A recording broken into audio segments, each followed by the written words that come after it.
Viene ya la predicación. Y la predicación, acordaos, no es un tema suelto, sino que es un tema que ha venido precedido por otros, pero que forma parte de lo mismo. Y como os dije, íbamos a tratar dos textos. Uno era Apocalipsis 22, pero después íbamos a tratar otro que era una sorpresa. Pues bien, el de la sorpresa lo tendremos que dejar para el final, pero hoy vamos a añadir otros textos que tienen que ver con lo que vamos a tratar hoy y que tratamos también anteriormente, y ahora lo iremos comprobando.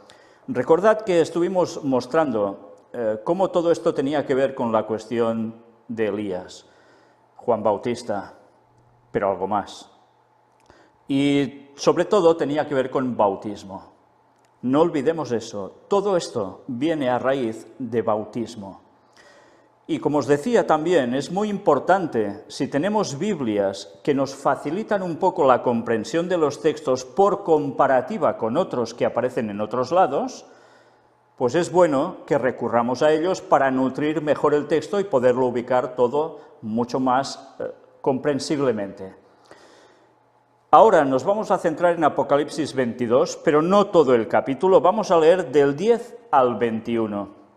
Y como siempre os aconsejo que si tenéis Biblia, no dudéis de abrirla por donde vamos a leer, porque vamos a hacer un recorrido por varios libros distintos de la Biblia, pero para siempre, para ir demostrando la interconexión que hay entre textos.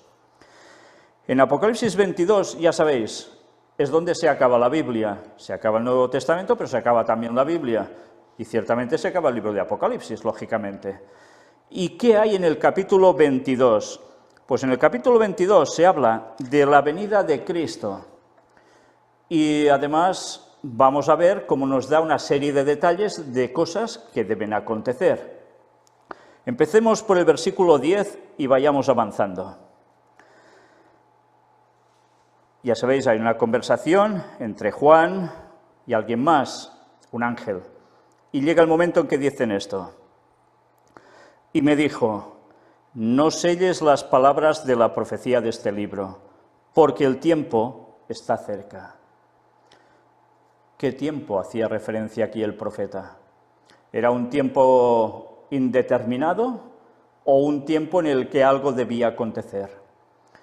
El tiempo está cerca, era el tiempo del cumplimiento de las profecías expresadas en este libro, pero también a su vez en profecías que están en el resto de la Biblia, pero que al final, y nos vamos a ir dando cuenta a medida que vayamos leyendo el texto, hace referencia muy explícitamente al tiempo del retorno de Cristo. Y algo que debe acontecer también antes, por supuesto. Mirad si no. El que es injusto, sea injusto todavía, y el que es inmundo, sea inmundo todavía. Y el que es justo, practique la justicia todavía, y el que es santo, santifíquese todavía. ¿A qué hace referencia esto? Pues que hay un momento determinado en la historia, un tiempo profético, que marca que a partir de ahí ya no puede haber cambio, ya no puedes decir, sí, voy a aceptar el mensaje para ser salvo.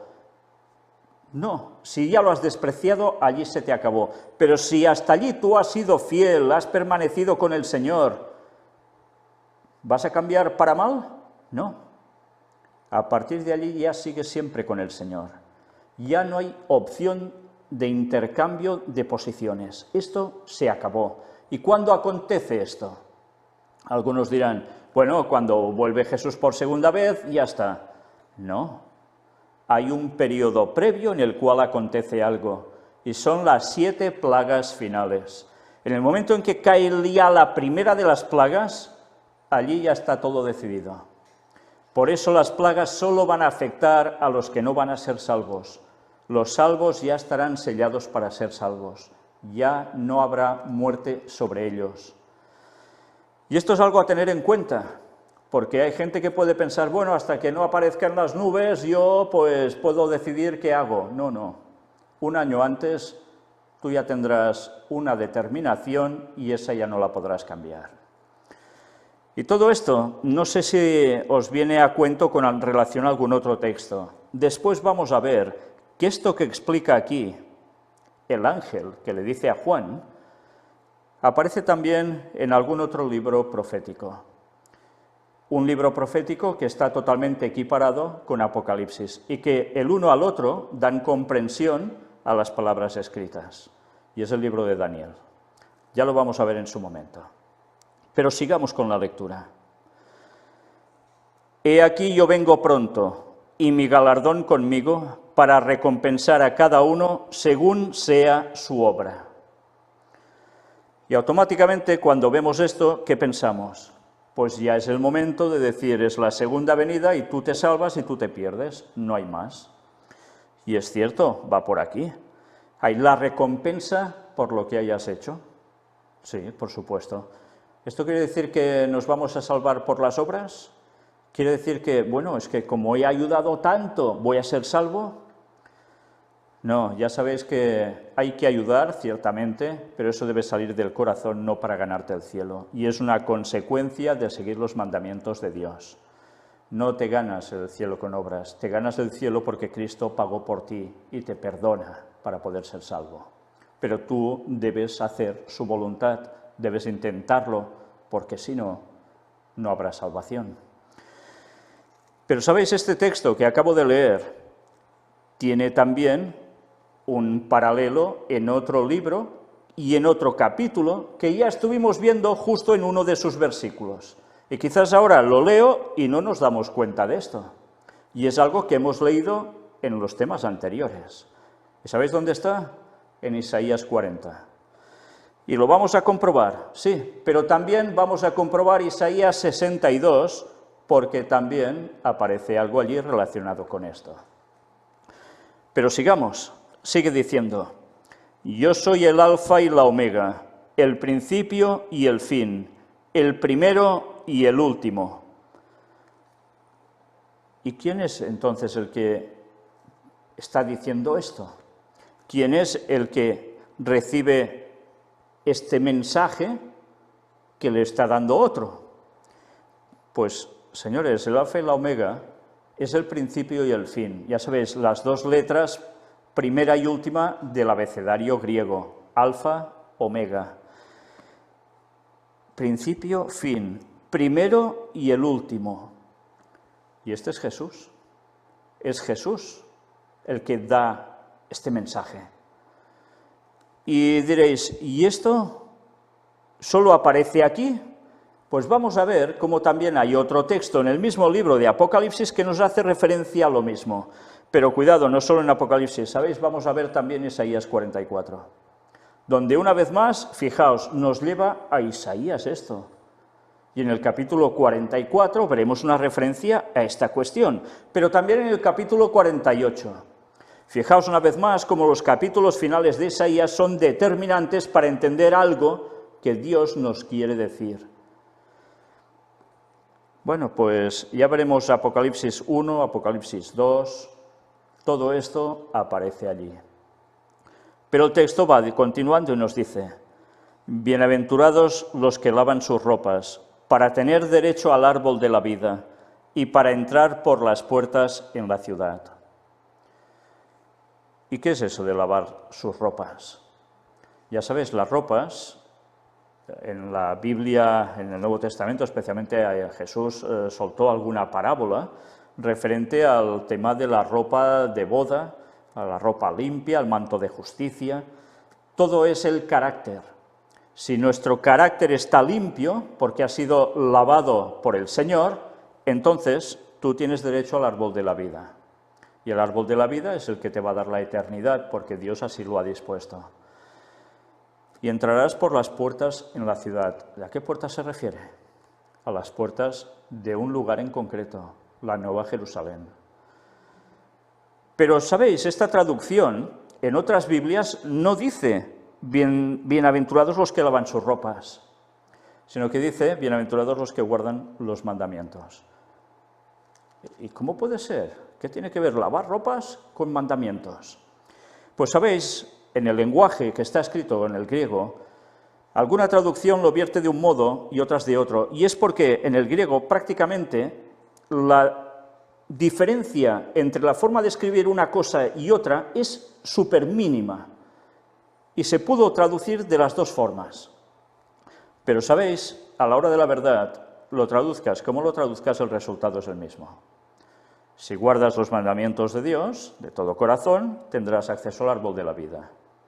Y además entrarás por las puertas en la ciudad.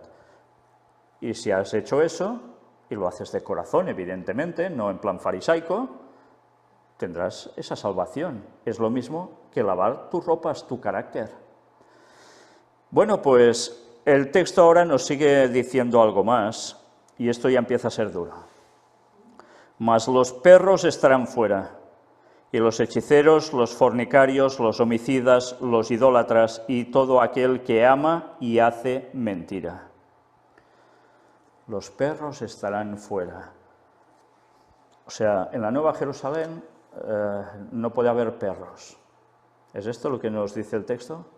¿Y sí podrán haber gatos, liebres y lagartijas? ¿A qué hace referencia este texto?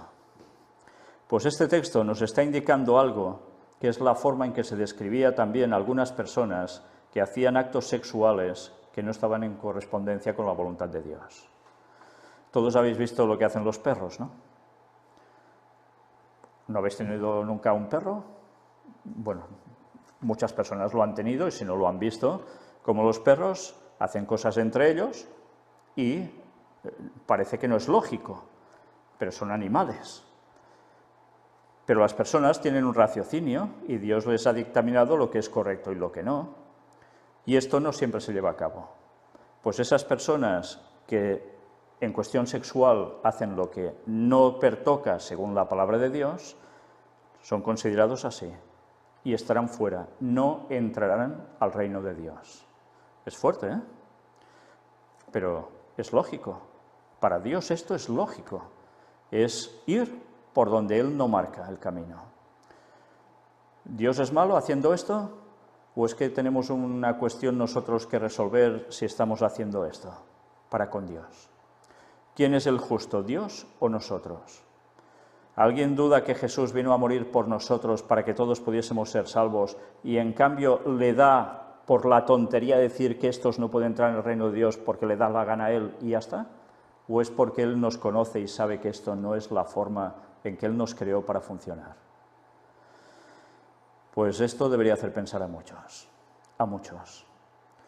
Pero bien, cada uno decide, por supuesto. ¿Son los únicos que se quedan fuera de la ciudad? No, mirad. ¿Y los hechiceros? ¿Quiénes son los hechiceros? Bueno, si ponéis muchas peliculitas, ya veis que hay muchas peliculitas que van de hechizos, ¿no? Pues esos no entrarán tampoco en el reino de Dios, los hechiceros. ¿Pero quién más? Los fornicarios. Sí, los fornicarios tampoco. Y esto también tiene que ver con una cuestión sexual, pero con quien no corresponde. Pero además los homicidas, gente que mata a otros y que lo hace no precisamente como una justicia divina aplicada, ¿eh? No, no. Matar por a saber qué cosas, ¿eh? Pero tampoco los idólatras, y esto es muy fuerte. ¿Los idólatras no entrarán en el reino de los cielos? ¿Quiénes son los idólatras? Claro, evidentemente uno puede pensar cualquiera que adora ídolos. Algunos dirán enseguida, bueno, pues hay muchas religiones paganas en este mundo que tienen ídolos muy raros, como Shiva con un montón de brazos y cosas de esas, pues no van a ser salvos. Pero pensemos una cosa, idólatra también puede afectar en el mundo cristiano, o dicho cristiano, porque hay una cierta religión, la más extendida dentro del cristianismo, que resulta que tiene ídolos para adorar. Ellos dicen que los veneran, es una forma de tapar lo que es idolatría. Y que en la Biblia se nos dice que no te hagas imagen de cosa de arriba del cielo, abajo en la tierra, ni debajo del mar, para adorar, para postrarse. Y ellos lo hacen, incluso besan esas imágenes. Encima les invocan para cosas. Pues esto es idolatría. Y en el libro de Isaías precisamente se habla también de eso. y de la incongruencia que es hacer esas cosas, incluso el labrar esas figuras. Pero bien, idolatría también es poner cualquier otra cosa ante Dios. Pueden ser el dinero, puede ser la esposa, el esposo, los hijos, los padres, puede ser muchas cosas. ¿Cuál es nuestra prioridad? ¿Dios y hacer su voluntad o poner a otros por encima de Dios y lo de Dios lo dejamos relegado para no tener problemas? Pues esos que piensen así también se van a quedar fuera. Pero además, todo aquel que ama y hace mentira, porque hay gente que miente más que habla y terminan creyéndose sus mentiras, y si no, contentos y felices de haber engañado a otro mintiéndole. Pues todos estos no entrarán en el reino de Dios. Bueno, vaya lista, ¿eh? Vaya lista. Y luego dice, yo Jesús he enviado mi ángel para daros testimonio de estas cosas en las iglesias. Por tanto, es Jesús que envía a su ángel para decir todo esto. Y añade, yo soy la raíz y el linaje de David, la estrella resplandeciente de la mañana. ¿Y esto lo encontramos en algún otro lugar? Pues vamos a ver también cómo Isaías nos refiere esto en el capítulo 11. Pero mirad, aún va más. Y el espíritu y la esposa dicen, ven. Y el que oye diga, ven. Y el que tiene sed, venga. Y el que quiera, tome del agua de la vida gratuitamente. El agua de la vida gratuitamente, qué maravilla. No pagas esa agua y encima esa agua te hace genial. Ya no tienes sed, apagas tu sed. ¿Está hablando solo de agua literal? Bueno, ciertamente ya sabemos que en la Tierra Nueva vamos a tener un río que emanará del trono de Dios y será agua cristalina, pura. ¿Servirá para beber las naciones? Sí. Pero esto tiene un significado. Jesús dijo algo, que él también daba de beber y que el que bebiera de esa agua no tendría sed jamás. Por tanto, hace una referencia aquí a lo que Jesús ya dijo en su momento. ¿Y quién es esto del Espíritu y la esposa dicen ven? El Espíritu Santo, es el que nos llama a seguir a Cristo. ¿No nos ha llamado para el bautismo? Fijaos en qué contexto. Cuando tú decides aceptar, tú lo que haces es dar el paso. ¿Y dónde entras? Al agua de la vida.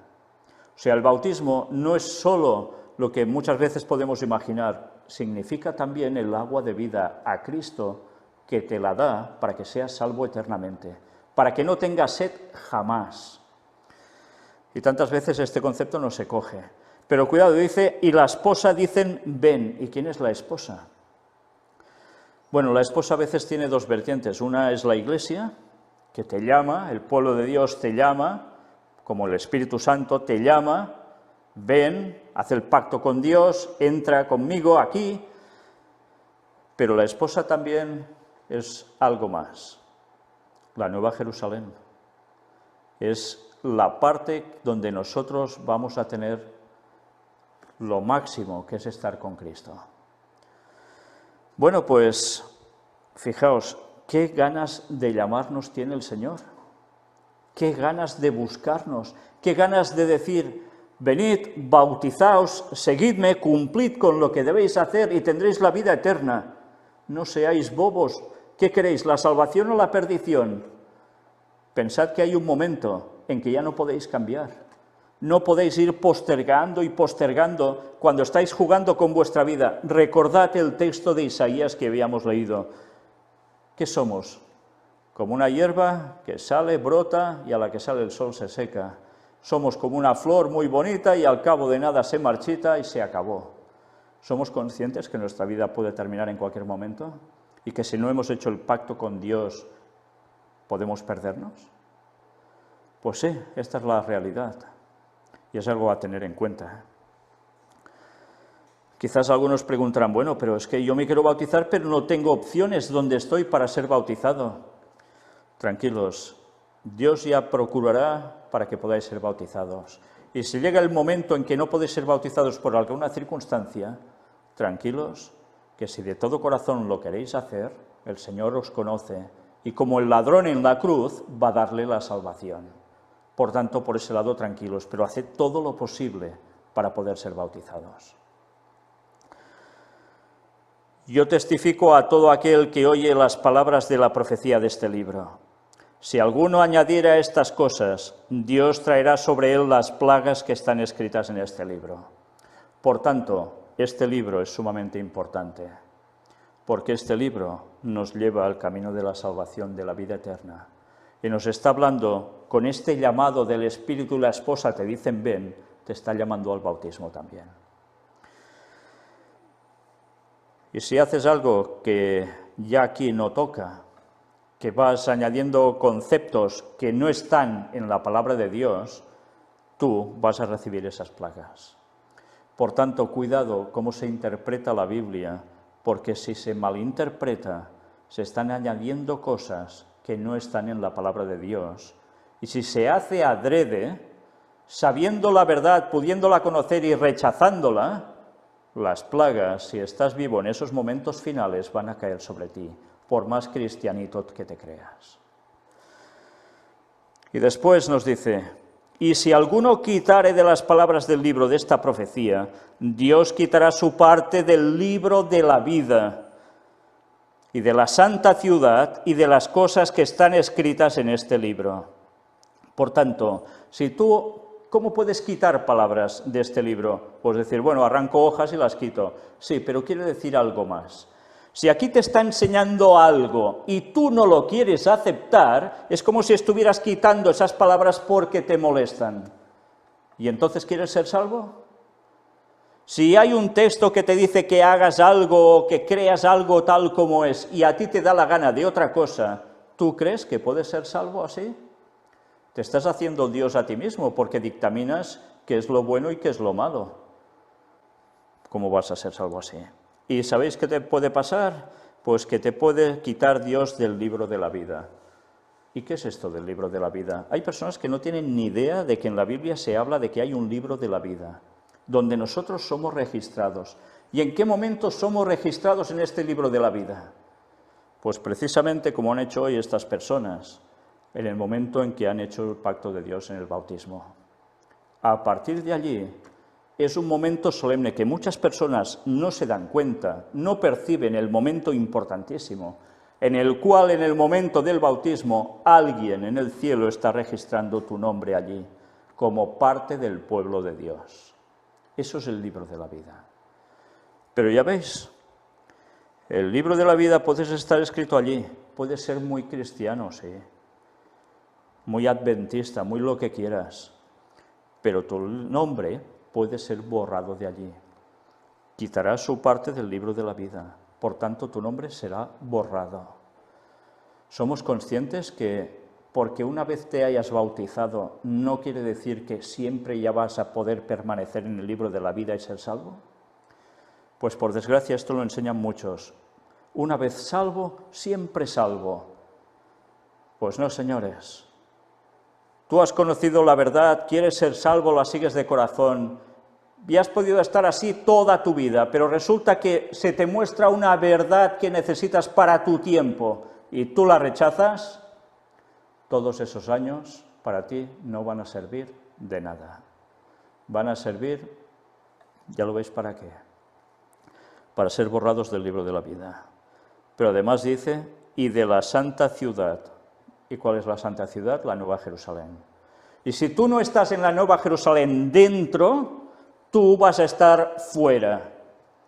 Y tú serás uno de los salvos si estás dentro, pero si estás afuera, tú vas a ser uno de esos zombies que estarán viendo allí a quién atacar, instigados por Satanás y sus ángeles, y al final dándose cuenta, postrando sus rodillas ante Dios, reconociendo el por qué Dios es justo y ellos deben perecer. Y toda rodilla será doblada ante Él. Pero eso no les va a dar la salvación, porque si siguieran, seguirían igual sin cambiar, sin aceptar la voluntad de Dios para ellos. Y encima dice, y de las cosas que están escritas en este libro. Claro, lógico. Si aquí hay todo bendición y tú no participas de esto, todo esto se te es quitado.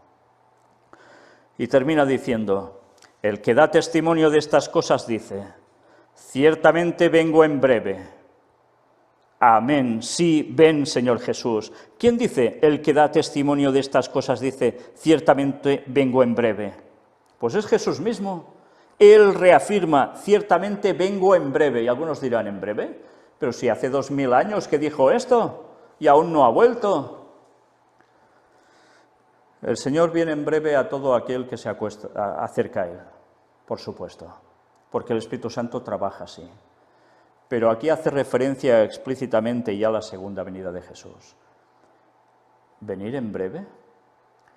Bueno, pues para que la gente lo entienda, de esto tratamos ya en Hay fecha para el retorno de Cristo. Venir en breve. Son 6000 años de historia desde la entrada del pecado hasta el regreso de Cristo, la segunda venida. Dividimos, muy sencillo, pasan 4000 años, viene Jesús y muere en la cruz, resucita, se va, 4000 años. ¿Cuándo es su regreso? A los 2000 años. Por tanto, dividid eso, si queréis, en 3 partes de 2000. Han pasado 2 tercios, hasta la muerte de Cristo. ¿Un tercio más no puede ser considerado brevemente? Claro que sí. Y ahora que estamos tan cerca del 2031, cuando se cumplen los 6000 años desde la entrada del pecado, que estamos más cerca que nunca de este momento, ¿no vamos a decir que verdaderamente Cristo viene en breve? Y no ya en breve, en brevísimo, porque lo que queda y nada prácticamente ya es lo mismo. Comparad 6000 años de historia con 11 años que quedan. ¿Qué es eso? Amén, sí, ven, Señor Jesús. Esto lo escribe Juan, evidentemente. Así sea, sí, ven, Señor Jesús. Juan, un anciano ya en esos momentos. Un anciano que para muchos podía ser un decrépito, pero un anciano que había estado de joven con Jesús, el discípulo más joven que Jesús tuvo, el que llegó a tener una unidad con él impresionante, y que fue reconocido primero como un hijo del trueno, y después resulta que llegó a ser conocido como el discípulo del amor, por todo lo que llegó a escribir, y cómo lo escribió. Del amor, pero que dijo las cosas muy claras, y cuando tenía que poner las cosas en su sitio, las ponía. Una vez más, hemos de saber diferenciar entre tener amor y decir las cosas como son, pero a su vez no pensando que porque se dice eso no hay amor. Y cuando hay que cortar, hay que cortar. Y Juan bastantes pruebas de esto dio. Y por eso no tenía amor, ya. Él feliz deseando, sí, ven, Señor Jesús. Y él fue a la tumba. Pero lo que escribió se fue cumpliendo paso a paso. Y esta parte final de la profecía, que él no puede ver porque está muerto, pero que pronto va a levantarse de la tumba en 11 años para ver cómo su Señor viene a por él y a por todos los salvos de todas las épocas y esos 144.000 que quedarán vivos siguiendo al Señor, sin pecar en ese momento. Y Él estará con ellos, con nosotros. La gracia de nuestro Señor Jesucristo sea con todos vosotros. Amén. Y así concluye Apocalipsis, así concluye el Nuevo Testamento, así concluye la Biblia, así termina. La gracia de nuestro Señor Jesucristo sea con todos vosotros. Amén. Pero qué fácil es perder la gracia de Dios en este mundo. Y una vez más, el Espíritu y la esposa nos dicen ven, pero de nosotros depende si ese ven lo seguimos permaneciendo hasta el final o no. Si la gracia de Jesús está con nosotros siempre, ya está todo solucionado. No queremos la salvación, ahora que estamos más cerca que nunca del cumplimiento del retorno de Cristo. ¿Vamos a despreciar el mensaje final del cuarto ángel? Una vez más, recordad, todo esto va en consonancia con el tema del bautismo, pero también con un personaje. Y ahora, para que veáis cómo la Biblia nos da referencias de otros lados, vamos a complementar lo que hemos visto con textos bíblicos. Por tanto, primer libro al que vamos a recurrir para comprobar, demostrar que lo que escribe Juan en esta parte del Apocalipsis también aparece en otros lugares complementándose. Vamos a Daniel, capítulo 12, versículo 10. Y esto seguro que os suena de lo que hemos leído hace un rato. Muchos serán limpios y emblanquecidos y purificados. Los impíos procederán impíamente, y ninguno de los impíos entenderá, pero los entendidos comprenderán. Y esto es Daniel capítulo 12, versículo 10, ya concluyendo casi el libro de Daniel. ¿Os dais cuenta de la correspondencia entre Daniel y Apocalipsis? Nos está diciendo lo mismo. Pero además algo sumamente interesante aquí. Ninguno de los impíos entenderá, pero los entendidos comprenderán. Impíos por rechazar el mensaje, no lo comprenderán, no entenderán. En cambio, los que acepten el mensaje final, que es el del cuarto ángel, van a entender, van a comprender. Y ya sabéis lo que les espera, la salvación. Pero a los impíos, incluso diciéndose cristianos, incluso diciéndose adventistas, si rechazan el mensaje del anuncio del retorno de Cristo tal cual es, y lo otro, que complementa el mensaje del cuarto ángel, están como impíos. Es duro, ¿eh? Pues ahora vamos a Isaías 40 y vamos a ver cómo verdaderamente, una vez más, nos muestra textos que hemos visto ahora en Apocalipsis 22, la correlación entre un lugar y el otro. Vamos al versículo 10. He aquí que Jehová el Señor vendrá con poder y su brazo señoreará. He aquí que su recompensa viene con él y su paga delante de su rostro. Y esto lo vimos en el tema anterior. Y hemos visto como en Apocalipsis 22 nos dice lo mismo. ¿Y a qué hacía referencia esto?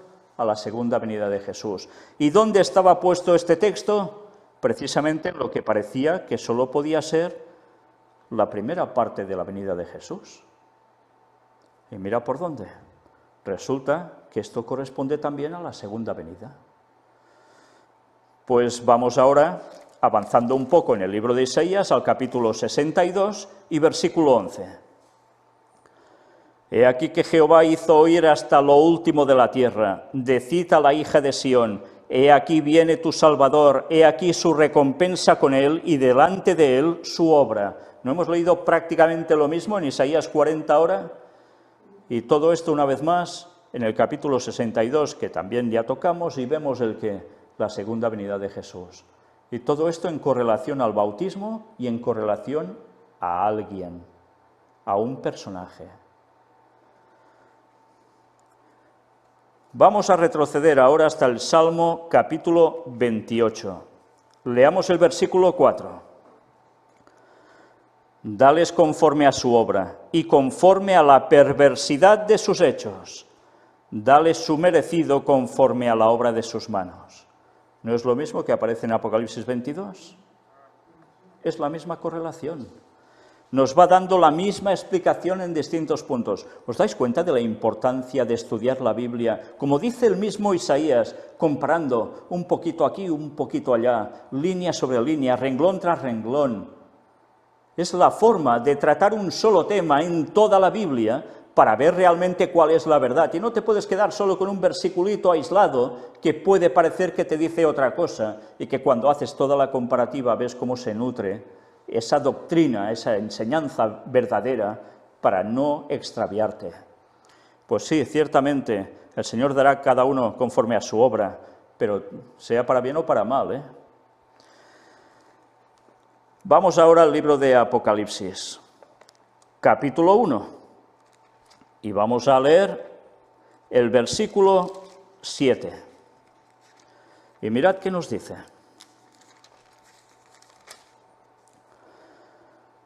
He aquí que viene con las nubes, y todo ojo le verá, y los que le traspasaron, y todos los linajes de la tierra harán lamentación por él. Sí, amén.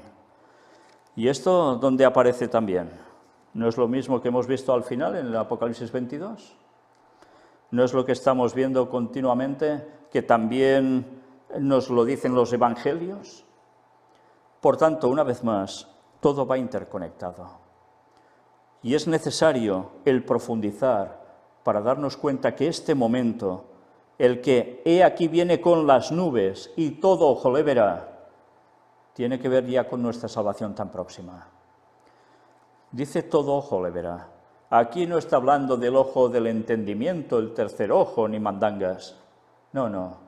Aquí está hablando de una literalidad. Viene con las nubes, por tanto viene desde arriba.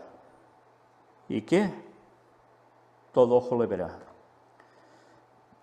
¿Y quién más? Y los que le traspasaron. ¿Y quiénes son los que le traspasaron? Claro, entiendes que los vivos lo vean, pero los que le traspasaron a Cristo, ¿qué implica esto? Pues que hay una resurrección especial que tiene que ver con los que traspasaron a Cristo en su juicio y en la cruz. Ellos van a resucitar para ver que realmente aquel al que estaban ejecutando, condenando totalmente, era Dios. Vaya gracia, ¿eh? Despertarse del sueño de la muerte para ver esto, ya os podéis imaginar qué les pasa enseguida. Una vez más se dan cuenta y el resplandor, la gloria de Dios, los tumba. Vuelven literalmente a la tumba, fulminados. Estos son de aquellos que van a morir más de una vez. Es curioso, ¿eh? Todo el mundo normalmente va a morir dos veces, la muerte natural y después la muerte por la paga final, cuando hayan resucitado y se les dé su paga, para quemar hasta su extinción. Pero algunos van a morir 3 veces. Impresionante, ¿eh? Y todos los linajes de la tierra harán lamentación por él. ¿Cómo no? Todos los que se van a perder y lo vean, ¿no harán lamentación por él? Y otros, en cambio, tan felices que estarán, por ver su retorno. Bueno, pues ya vemos la complementación de textos. Vamos ahora otra vez al libro de Isaías y vamos a leer el capítulo 44. Y en el capítulo 44 nos dice algo también que ya hemos visto en lo que hemos leído ahora. Isaías 44, 6. Así dice Jehová, Rey de Israel, y su Redentor, Jehová de los ejércitos. Yo soy el primero y yo soy el postrero, y fuera de mí no hay Dios. Por tanto, aquellos graciosillos que dicen Jesús nunca dijo que Él es Dios, pero ¿cómo leéis la Biblia de canto? Este texto es el mismo de Apocalipsis. El primero y el último, el alfa y la omega. ¿Y eso quién era? Jesús. Y resulta que aquí dice claramente, Jehová, Rey de Israel, además, fijaos qué título le da, y su Redentor, que lo redime, Jehová de los ejércitos, dice, yo soy el primero y yo soy el postrero, y fuera de mí no hay Dios. Por tanto, Jesús dijo que era Dios ya en el Antiguo Testamento. Y encima lo dice en el Nuevo Testamento, cuando dice que el Verbo era Dios. Y mira, llegamos a Apocalipsis al final y nos dice exactamente lo mismo. ¿Por qué creéis que querían apedrear, matar a Jesús los fariseos y demás? Porque él decía que era el yo soy. Y cuando decía yo soy, todos entendían que hacía referencia a que él era ese Jehová del Antiguo Testamento. Por eso le decían que era un sacrilegio y se lo tenía que matar, por más que demostraba quién era él. Una vez más, qué cortos de miras se pueden llegar a ser todos aquellos que les da la gana de rechazar la verdad para seguirla, y luego encima van de doctos de la palabra de Dios. Y esto se lo tiene que decir un miserable pintor de brocha gorda. Qué triste, qué triste. ¿Pero por qué lo puedo decir yo? porque resulta que está escrito aquí. Escrito está, y ante un escrito está, no hay nada que se le oponga, por más excusas que se busquen. Bueno, nos damos cuenta de los paralelismos de los textos, pues ahora vamos también a Isaías capítulo 48 y versículo 12. Óyeme, Jacob, y tú, Israel, a quien llamé, yo mismo, yo el primero, y yo también el postrero. Mira por dónde. Jesús dice lo mismo en Isaías, en el 44 y en el 48. Ah, no, Jesús dice que no es Dios. Bueno, pues qué precioso es ver cómo la Biblia se explica por sí sola. Y si nos falta entendimiento, pidámosle a Dios sabiduría, que nos la va a conceder, porque Él dice que se la pidamos y así comprenderemos. Y una vez más, recordad que todo esto va ligado al bautismo, sí, pero todo esto va ligado a un personaje. Y no es solo Jesús, no es solo Jesús. Recordad que se prepara el terreno para la venida de Jesús. Volvamos ahora a Apocalipsis. Y vamos a leer Apocalipsis 1, hemos leído el 7, ahora vamos a leer también el 8. Leamos los dos seguidos. He aquí que viene con las nubes y todo ojo le verá, y los que le traspasaron, y todos los linajes de la tierra harán lamentación por él. Sí, amén. Yo soy el alfa y la omega, principio y fin, dice el Señor, el que es y que era y que ha de venir, el Todopoderoso. Jesús está diciendo una vez más aquí que Él es el del inicio y el del final, el primero y el postrero, el alfa y la omega. Y esto hace referencia a Él mismo, que además dice el que es, el que era y el que ha de venir. Y ya hemos visto que al final de Apocalipsis cierra diciendo lo mismo y dice, he aquí vengo en breve. ¿Os dais cuenta de la correlación? Pues además fijaos en el quiasmo de Apocalipsis. Quiasmo es una forma de expresar que lo que está escrito en una parte de un libro se corresponde con otra parte extrema del mismo libro, y que puede llegar a hacer como una X, para que me entendáis. Los primeros versículos de Apocalipsis se corresponden con los últimos de Apocalipsis, y ya lo estamos viendo. Esto es un quiasmo. Pues bien, no solo Apocalipsis está escrito así, también hay la Biblia en general que funciona así. Bueno, pues es interesante, fijaos que el conocimiento de la palabra de Dios es maravilloso. ¿Qué mente es capaz de hacer esto? Solo Dios es capaz de hacer esto. Si esto fuera un invento de un hombre, vaya superintelecto. Pero no es un hombre, si sabemos que la Biblia fue hecha por más de 40 autores. Entonces, y dices, bueno, vale, son 40, pero han vivido en la misma época, se conocen, viven en la misma casa. Se pueden llegar a tener acuerdos de cómo hacer las cosas, pero no. Es que resulta que uno vive, ya veis quién, Moisés, en los tiempos, ya veis de qué año, y Juan vive al final, ya después de los días de Cristo. Han pasado 1500 años entre uno y otro, entre el primero y el último de los escritores de la palabra de Dios. Y ya veis qué maravilla, cómo todo va coincidiendo. Una vez más, si creéis que esto lo podéis encontrar en cualquier otro libro, sea el Quijote, sea la Caperucita en cuento, lo que queráis, pues fantástico, pero no lo vais a encontrar en ningún otro lugar. Vamos a ver ahora otro texto en el mismo Apocalipsis, capítulo 2, leamos el versículo 8. Y escribe al ángel de la iglesia en Esmirna, el primero y el postrero, el que estuvo muerto y vivió, dice esto. Una vez más, Jesús se dirige aquí a la iglesia de Esmirna y dice que es el primero y el postrero, el que estuvo muerto y vivió. ¿Quién hizo esto? Evidentemente Jesús. ¿Os dais cuenta? Por todos los lugares nos va diciendo lo mismo, no hay duda, y dice que además es Dios. Bueno, pues ahora vamos a dar un salto hacia atrás y nos vamos a Génesis, capítulo 2 y versículo 9. Y Jehová Dios hizo nacer de la tierra todo árbol delicioso a la vista y bueno para comer, también el árbol de vida en medio del huerto y el árbol de la ciencia del bien y del mal.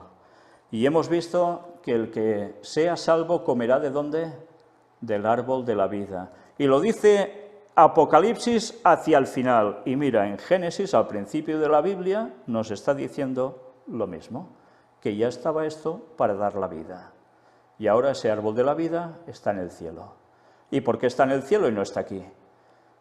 Porque, como dice la palabra de Dios, si permaneciera en la tierra, comerían de él y vivirían, seguirían pecando eternamente.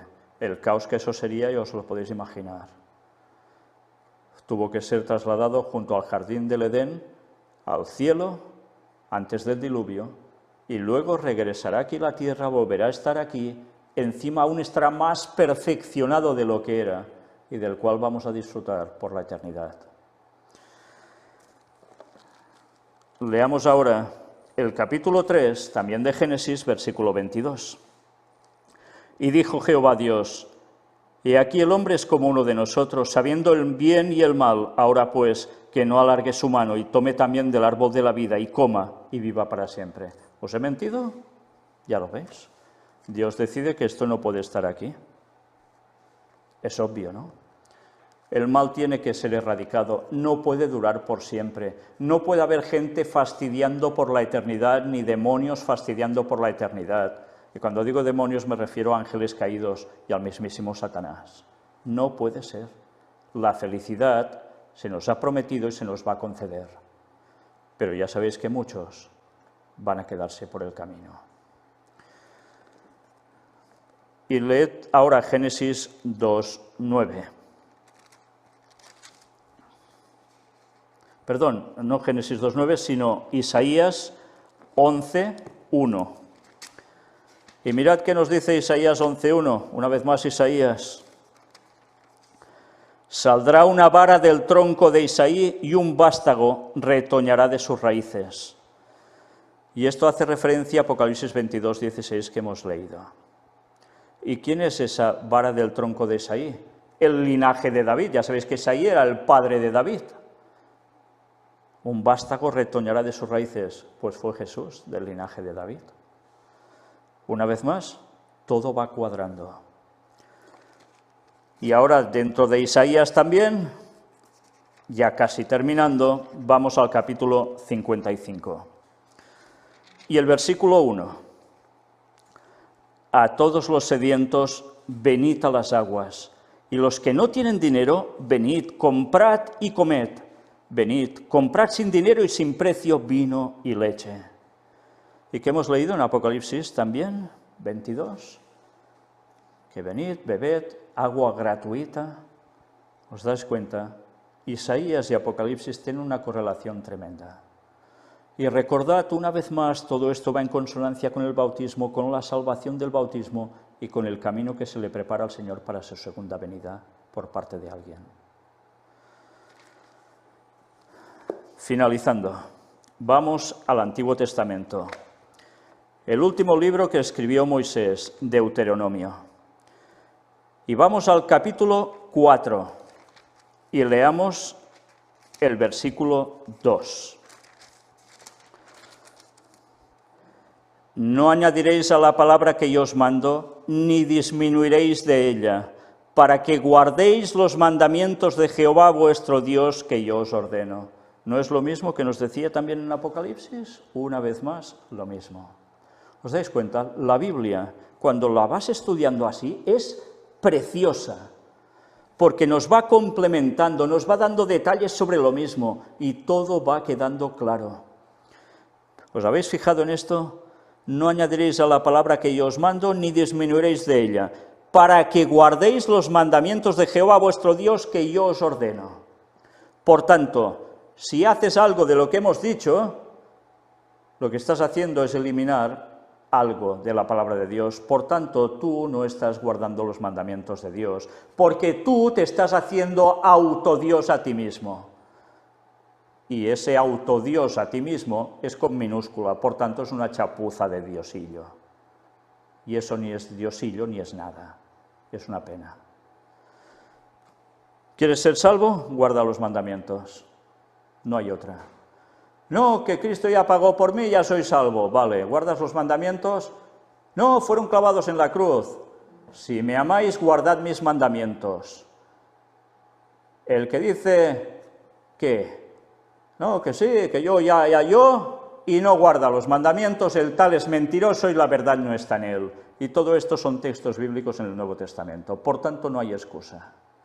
O guardas los 10 mandamientos y lo intentas de todo corazón y Dios te pone el resto y si caes te perdona porque pides perdón de todo corazón y quieres seguir creciendo en la fe, o te vas a perder. No, es que el sábado era para... Ya, el sábado está en el centro de los mandamientos y es por la eternidad y lo hemos demostrado. No, es que yo no adoro a imágenes, tengo imágenes, pero yo no, yo ya... Sí, tú ya. Tú eres un idólatra. Y como no te pongas en sintonía con Dios, te quedas fuera. Otra cosa es que no hayas conocido la verdad y que tú hayas hecho de todo corazón creyendo que era lo mejor, porque así te enseñaron. Cada uno tiene su conciencia, pero en el momento en que la verdad se presenta como no la abraces, te quedas fuera. Y ya hemos visto de que te quedas fuera y por siempre. Y terminamos con el último texto para hoy, que está también en Deuteronomio capítulo 12 y el versículo 32. Cuidarás de hacer todo lo que yo te mando, no añadirás a ello, ni de ello quitarás. Lo mismo que hemos leído antes, aquí y en Apocalipsis. Por tanto, quien prepare el camino para el regreso del Señor, ¿tiene que quitar algo de la palabra? ¿Tiene que añadir algo a la palabra? ¿Distorsionando el contenido bíblico? No puede hacer eso. Tiene que reparar portillos, tiene que reparar la brecha que se ha abierto, que se ha destrozado en la muralla por tantos años de irse apartando de la verdad y dejándola olvidada. Hay que seguir apartando las piedras del camino, allanando los terrenos para que nuestro Señor venga. Y esto se hace para que muchos puedan seguirlo. ¿Y quién va a hacer eso? ¿Quién está haciendo eso?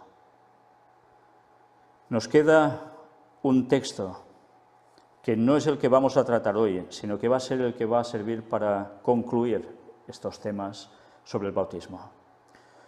Y es un texto que está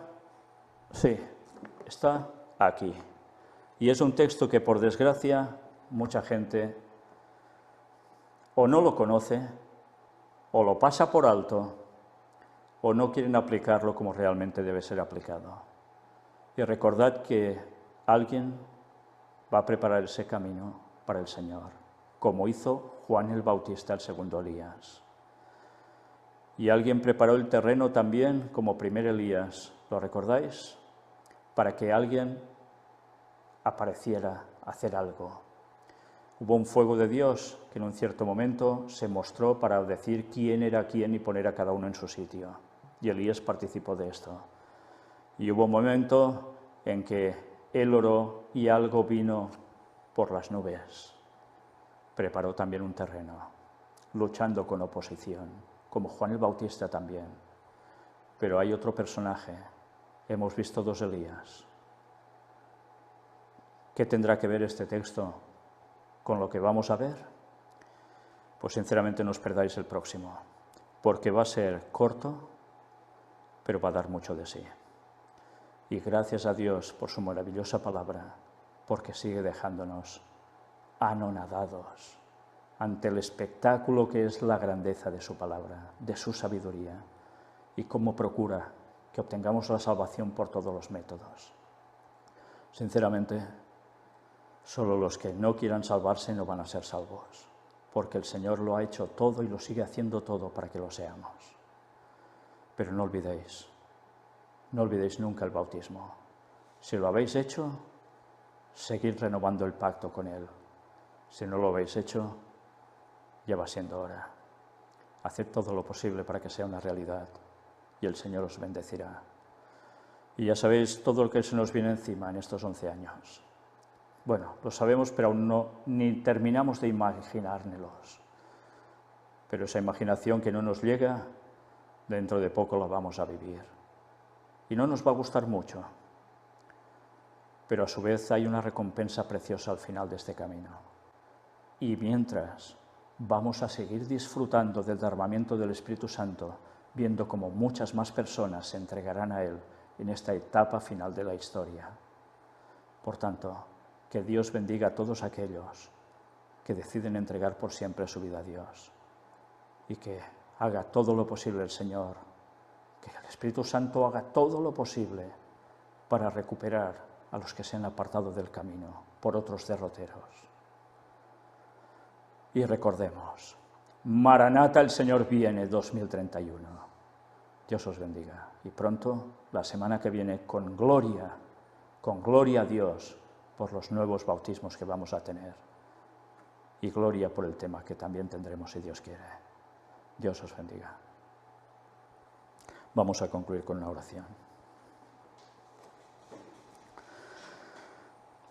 Padre, una vez más, Señor, quedamos maravillados por tu gran conocimiento, tu gran sabiduría, una mente impresionante que nos deja sin palabras ante tanta perfección de todo lo que haces, y más cuando muestras tanto amor para que podamos ser salvos. Y cómo duele ver tantas personas que parece que se quieran perder por más que se les muestre la verdad. El maldito orgullo anidando tantas veces en las mentes humanas y que se hace dueña hasta del corazón. Ayúdanos, Señor, a apartar de nosotros siempre ese orgullo. No queremos tener el carácter de Satanás, queremos tener el tuyo.